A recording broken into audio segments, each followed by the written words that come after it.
I offer the call to the member for Durack. Thank you, Deputy Speaker. Thank you for the opportunity to speak on this matter of public importance, and I acknowledge the desire to accelerate progress of closing the gap.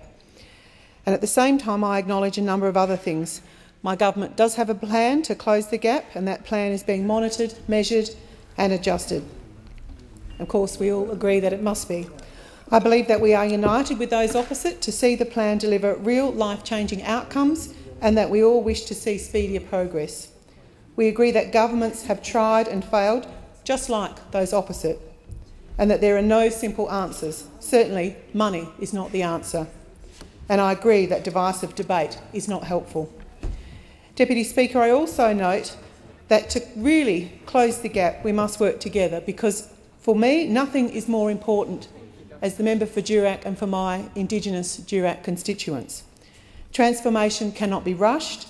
A long-term focus on health and well-being is required to underpin progress in education, schooling, jobs and meaningful work, safety and security. To put this debate in perspective, I think it's helpful to reflect on some of the targets outlined in the recently released Closing the Gap report. Closing the gap in life expectancy within a generation is not on track. Halving the gap within a decade in mortality rates for Indigenous children under 5 is on track for the longer term. Some good news there. Closing the gap between Indigenous and non-Indigenous school attendance within 5 years, new targets have been set against the 2014 baseline to close school attendance gap by 2019. I'm assured by Minister Scullion that we are starting to have some wins in that respect. So we see there's some improvement, but overall not a good report card. And so as government continues to develop programs and policies, the process involves audits, assessments and review of what does and does not work. We are aware of the review work around service providers and contracts, and we are seeing a shift.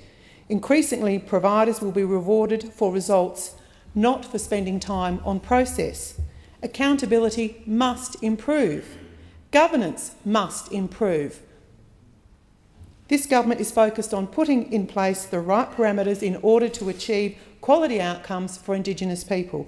But there is much to do, and we wish to accelerate progress, but not at the risk of diluting real sustainable outcomes that will improve the lives of Aboriginal Australians. Now, as I do in these debates, I'd like to turn to my electorate of Durack. My role, of course, is to lobby and to work to improve the lives of Aboriginal people in Durack. I have the best electorate in Australia, big, beautiful and challenging. 90,000 constituents and 1.6 beautiful square kilometres.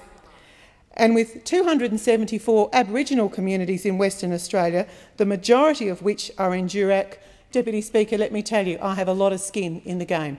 Yeah. No one wants to see Aboriginal people forced to leave the land they love. Been there, done that, we know that didn't work. I respectfully acknowledge that today is the National Day of Action against closure of Aboriginal communities. I want to ensure the people at the rally in Geraldton and in Canberra and in other rallies that were held in my electorate of Durack today that I firmly believe there is no intention of the State Government of Western Australia to start closing Aboriginal communities. I have received that assurance personally from Premier Barnett. As the Parliamentary Secretary said earlier in this debate, Colin Barnett has work to do around remote Aboriginal communities. There's an acknowledgement, of course, more consultation, communication and planning. As I understand, his deliberations will take account of a number of constraints which won't be of any surprise to us here.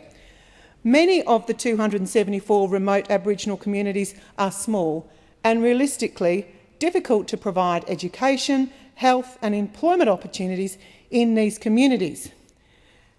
There are 1,309 Aboriginal people living in 174 of the smallest communities. Deputy Speaker, that's an average of just 7.5 people in each of those 174 communities. I think that's very important for us to keep that in perspective when we're talking about what is a community. Of course, there are other wider issues around alcohol and drug abuse, a lack of employment and inadequate healthcare and education. As a state government, they will have no choice but to deal with all of these issues.